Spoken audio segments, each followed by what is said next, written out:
एक सीधा राजमार्ग एक मीनार के पाद तक जाता है, ठीक है। देखो एक मीनार है,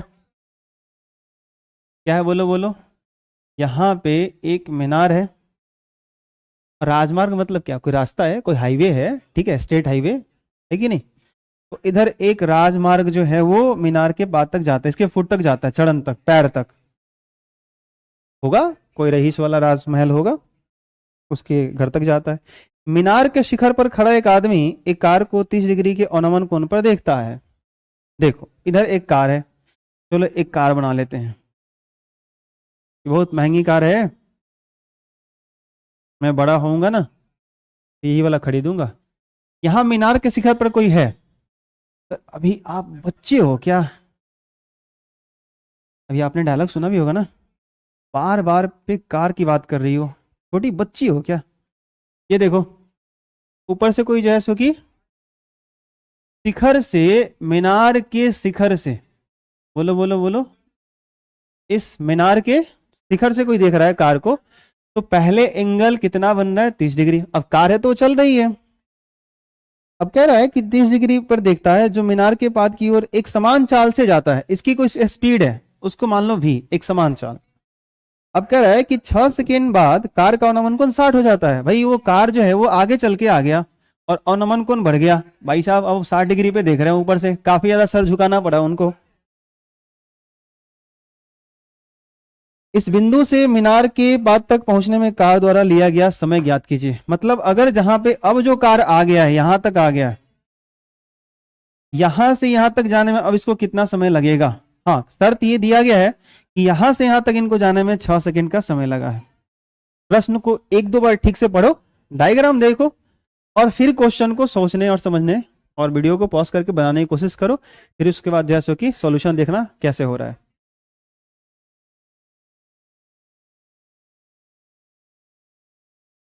हो गया, ट्राई किया, ट्राई कर लिया। माना कि, बोलो बोलो, माना कि कार की एक समान चाल, देखो एक समान चाल में त्वरण नहीं होता, ठीक है, यूनिफॉर्म स्पीड में एक्सेलरेशन नहीं होता, तो सीधे दूरी बराबर 4 गुने समय लगा सकते हो, ठीक है। जब एक्सेलरेशन होता है तो वो इक्वेशन लगाते हैं, एस बराबर U T plus half A T square, V A square और यू स्क्वायर प्लस 2s, ठीक है, उसमें एक्सेलरेशन वाला टर्म आ जाता है, ए आता है। लेकिन जब किसी बॉडी के पास एक्सेलरेशन नहीं होता है ना, सीधे लगा दो दूरी बराबर 4 गुने समय। तो माना कि कार की एक समान चाल क्या है, v है। तो यहां तो हाइट एंड डिस्टेंस का क्वेश्चन था ना यार, हाइट एंड डिस्टेंस था ना भाई, यहाँ पे स्पीड कहां से आ गया, तो हाइट एंड डिस्टेंस को रिलेट करके क्वेश्चन बनाओगे ना, तो हाइट एंड डिस्टेंस कहां से लाओगे, तो दूरी, दूरी, ये देखो स्पीड मैंने क्या माना, v है, तो स्पीड इसका यहां भी क्या होगा, v, क्योंकि एक समान है तो चेंज नहीं होगा। तो यहां से तक दूरी कितना होगा, तो दूरी बराबर 4 गुने समय। तो अगर मैं बोलूं कि ये रहा p, ये रहा q, ये रहा r और ये रहा पॉइंट s, तो मैं तुमसे पूछूं कि s से लेकर के r तक कितना होगा, तो 4 गुने समय, तो 4 है v और समय है 6, तो गुना कर दो v गुने 6, यानी कितना देगा 6 v, यहां से यहां तक दूरी मिल गया। अगर मैं तुमसे यहां से यहां तक पूछूं आर क्यू, ये दूरी कितना होगा, तो कितना हो जाएगा 4 गुने समय, फिर से तो 4 v और समय t, मान लो vt, ये मैंने t माना है कि यहां से यहां तक जाने में समय कितना लगा t, और यही हमको निकालना है, ठीक है। और इसकी जो ऊंचाई है ना वो h मान लो, हमको पता है नहीं वैसे, ये h मान लो, ठीक है। दे रहा है क्या, ऊंचाई दे रहा है क्या, नहीं ऊंचाई वगैरह नहीं दे रहा। तो एक काम कर लो, ये बताओ जरा, अगर ये 30 दिया हुआ था उन्नयन कोण, अवनमन कोण सॉरी, तो यहाँ पे क्या हो जाएगा 30 हो जाएगा क्या, और अगर बाद में 60 हो गया तो ये पूरा 60 हो जाएगा क्या, सोच लो। चलो समकोण त्रिभुज कौन सा, बोलो बोलो, समकोण त्रिभुज पी क्यू आर, पहले छोटा वाला में कर लो, में tan 60 ले लो, तो लंब बटा आधार, लंब कितना h, आधार कितना, अरे आधार तो r से लेके q तक लोगे ना, तो t मत रख देना, अरे t तो टाइम है ना, आर क्यू का मतलब दूरी रखना है, आर क्यू निकाल के यहाँ बैठे हो कितना vt। अब tan 60 का वैल्यू बोलो √3, vt इधर भाग में इधर आएगा तो गुना में, तो v2 गुना √3 बराबर h, समीकरण 1। पुनः एक और समकोण त्रिभुज है, यहाँ पे दिखाई दे रहा है आप लोगों को, ये मैं बहुत पहले लिख दिया क्या, चलो ठीक है दिखाई दे रहा है। पुनः बताओ बताओ, कौन सा समकोण त्रिभुज? पुनः समकोण त्रिभुज पी क्यू एस में, पी क्यू एस में tan 30 ले लो,